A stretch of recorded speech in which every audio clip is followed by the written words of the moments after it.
1. Good afternoon. My name is Imani Williams, and I will be giving my speech about the importance of financial education in schools. Imagine graduating high school, going to college, to find yourself drowning in debt or don't know how your student loans work. Many young adults step into adulthood financially unprepared.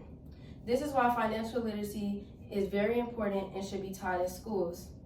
For example, how many of you have been getting credit card offers in the mail as soon as you turned 18 and thought this was free money?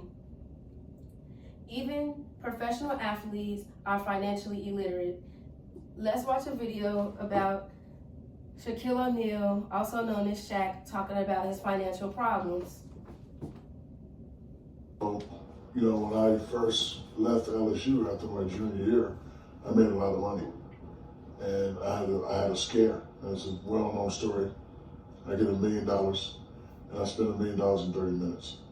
Because, when you don't know anything about money, like now I understand EBITDA and capital gains tax, but when you get $1 million, you think it's $1 million, but you don't know nothing about FICA, sales tax, you don't know anything about that. So my agent calls me and says, yo, you got $1 million. So you know me, I gotta get the wheels.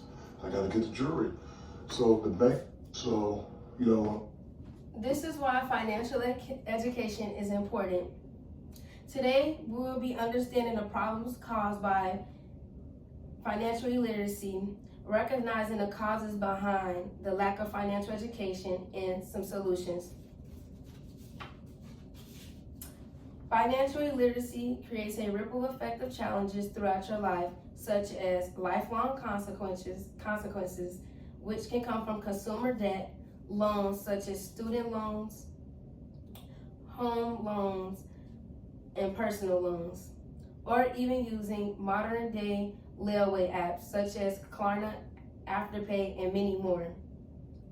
Due to financially illiterate people, Klarna reported $136 million in debt for their first quarter in 2025 due to people not paying their payments on time or not even paying them at all, which people fail to realize this does affect their credit score. Another challenge is cycle of instability, which is a form of borrowing money to stay afloat, also commonly known as robbing Peter to pay Paul. Where does it all go wrong? It all goes wrong with your budgeting and saving gaps due to spending all your money in one place at one time and not saving for emergencies. Another is bad decision making due to your lack of knowledge, maybe on interest rates, on your credit cards, or on loans. These all can cause stress and anxiety and limit your opportunities for getting approved for credit or loans. Now let's recognize the causes behind the lack of financial education. Schools prioritize subjects like math and science for standardized testing over real-world skills. This happens because some teachers feel underprepared to teach the class, which means they need a course or teachers to teach them. Or some might say it should be taught at home. Some students might not have anyone at their home with the knowledge or time to sit down with them to talk about financial education.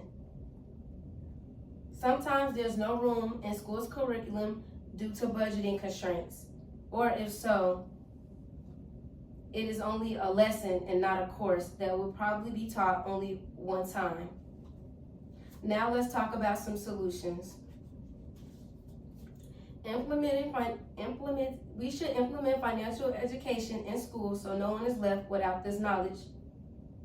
Let's make it a core class to include budgeting, saving, how to use credit, and investing in real-world things.